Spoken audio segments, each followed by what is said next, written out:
Japan के Kyoto की तर्ज पर होगा वाराणसी का विकास, भारत जापान के बीच हुआ समझौता। पीएम मोदी के जापान दौरे के पहले दिन हुआ समझौता, क्योटो के मेयर और भारतीय राजदूत के बीच समझौता। काशी को स्मार्ट सिटी बनाने को लेकर हुआ समझौता, क्योटो की तरह ही बनारस का होगा विकास। क्योटो के मेयर और भारतीय राजदूत के बीच समझौता, क्योटो की तरह विकसित होगा वाराणसी।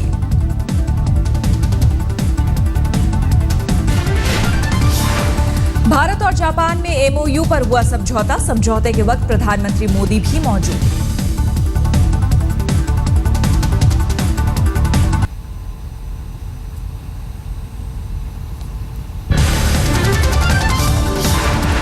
पांच दिनों के दौरे पर जापान पहुंचे प्रधानमंत्री नरेंद्र मोदी, एयरपोर्ट पर प्रधानमंत्री का हुआ भव्य स्वागत। दोपहर करीब 1 बजे एयर इंडिया के विशेष विमान से ओसाका एयरपोर्ट उतरे प्रधानमंत्री, 15 मिनट बाद क्योटो के लिए रवाना हुए। भारत से गुलाबी कुर्ते और जैकेट में रवाना हुए थे पीएम। ओसाका एयरपोर्ट पर काले रंग की बंद गले की कोट में नजर आए मोदी।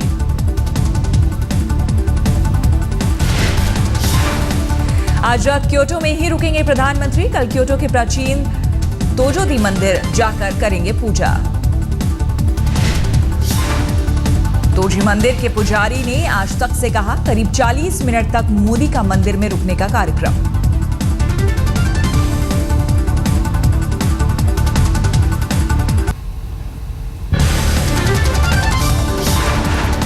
जापानी प्रधानमंत्री के साथ सोमवार को होगी द्विपक्षीय बातचीत, बुलेट ट्रेन परमाणु करार पर बात संभव। पीएम के साथ जापान जाने वाले प्रतिनिधिमंडल में 15 उद्योगपति भी शामिल, मुकेश अंबानी, अडानी समेत कई बड़े नाम।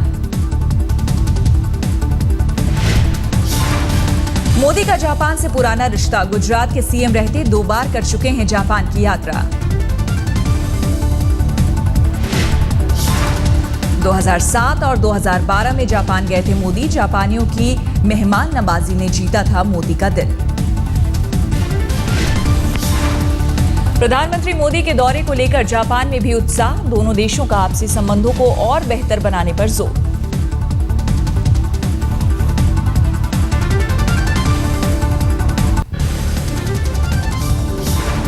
रक्षा मंत्री अरुण जेटली का बयान, सीमा और एलओसी पर हो रही घुसपैठ चिंता का विषय। रक्षा मंत्री के मुताबिक अभी भारत और पाकिस्तान के बीच बातचीत के लिए सही माहौल नहीं। The incursions taking place at the border, both at the LOC and the international border, are extremely serious. रक्षा मंत्री ने कहा, बीएसएफ और आर्मी सीमा पर दुश्मनों को दे रहे हैं मुंहतोड़ जवाब। BSF at the international border are fully alert and are responding to every situation.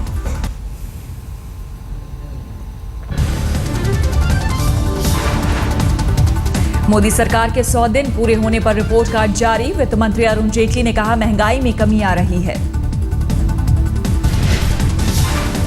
वित्त मंत्री ने कहा, 5.7% का विकास दर हौसला बढ़ाने वाली, हमारे फैसलों का धीरे धीरे दिखेगा असर। वित्त मंत्री ने कहा, भारत को लेकर निवेशकों का बढ़ा भरोसा, हर सेक्टर में सकारात्मक बदलाव दिख रहे हैं। वित्त मंत्री के मुताबिक चुनाव नतीजे से अर्थव्यवस्था का मूड बदला, रक्षा क्षेत्र में कई महत्वपूर्ण फैसले लिए गए। सरकार के 100 दिन पूरे होने पर जेटली ने कहा, हमारी सरकार ने टैक्स विवाद सुलझाने के रास्ते निकाले।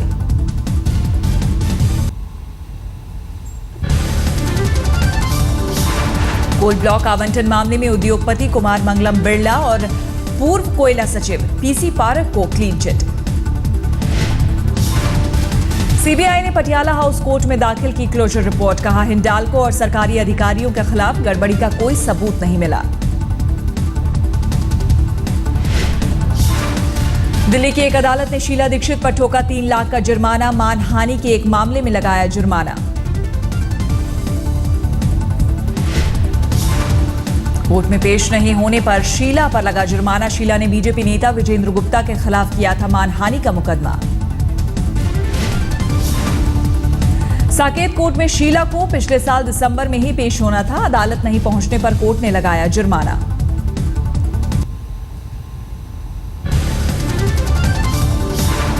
आम आदमी पार्टी के नेता कुमार विश्वास का दावा, मई में बीजेपी सांसद ने दिया था दिल्ली के सीएम बनाने का ऑफर। कुमार विश्वास ने नहीं बताया सांसद का नाम। आम आदमी पार्टी के सूत्रों का बीजेपी सांसद मनोज तिवारी की ओर इशारा। उनके अनुसार बहुत सारी बातें थी कि आपको मुख्यमंत्री होना चाहिए। आम आदमी पार्टी के बहुत सारे विधायक हैं जो आपके मुख्यमंत्रित्व में काम करने के लिए तत्पर हैं, हम संपर्क में हैं। कुमार विश्वास का दावा, 19 मई को बीजेपी के एक सांसद ने की थी मुझसे मुलाकात। उन्होंने एक मित्र के नाते मुझे ये कहा कि मुझे ऐसा ऐसा कहा गया है कि आपसे संवाद करें, आप राष्ट्रवादी व्यक्ति हैं, नया देश बन रहा है, आप भी आइएगा। तो मैंने उनसे कहा बहुत बहुत शुभकामनाएं इस देश के निर्माण में, और अगर अच्छा करेंगे तो आपकी प्रशंसा करेंगे, बुरा करेंगे तो जैसे पिछली सरकार के खिलाफ जंतर मंतर पर खड़े हुए थे, विजय चौक पर खड़े हुए थे दामिनी के समय, उसी तरह खड़े हो जाएंगे आपके खिलाफ।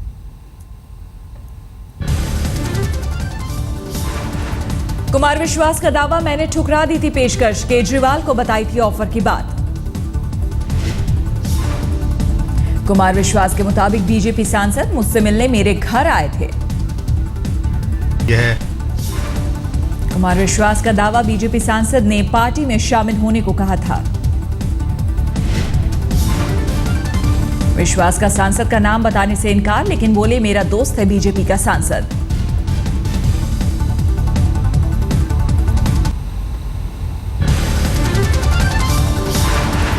आम आदमी पार्टी के नेता संजय सिंह का दावा, बीजेपी सांसद मनोज तिवारी ने 19 मई को कुमार विश्वास से की थी मुलाकात। 18 विधायकों को साथ लाने पर सीएम बनाने की कही थी बात। बीजेपी सांसद मनोज तिवारी ने कुमार विश्वास के दावों को सिरे से किया खारिज, कहा कोई मुलाकात नहीं हुई।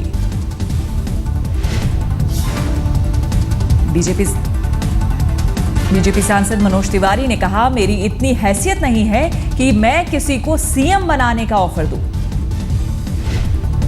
इस मुद्दे पे यही कह सकता हूं कि न तो मेरी ये क्षमता है और न तो हमारी पार्टी की ऐसी सोच है कि वो किसी को इस प्रकार से जाके मुख्यमंत्री पद का वो ऑफर दे। यानी आप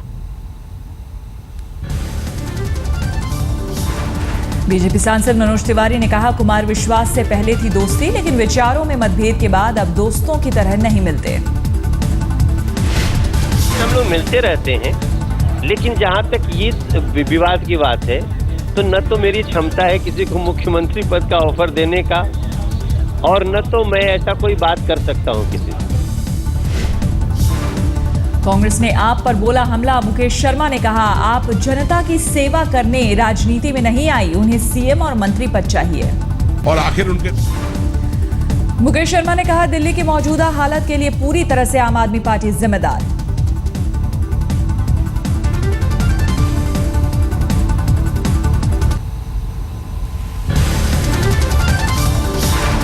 बीजेपी का आम आदमी पार्टी पर पलटवार, दिल्ली बीजेपी के अध्यक्ष सतीश उपाध्याय ने कहा जनता में भ्रम फैलाने की कोशिश। बीजेपी ने कहा खबरों में आने के लिए झूठ बोल रहे हैं विश्वास, बिना सबूत अनर्गल आरोप लगाना बंद करें आप।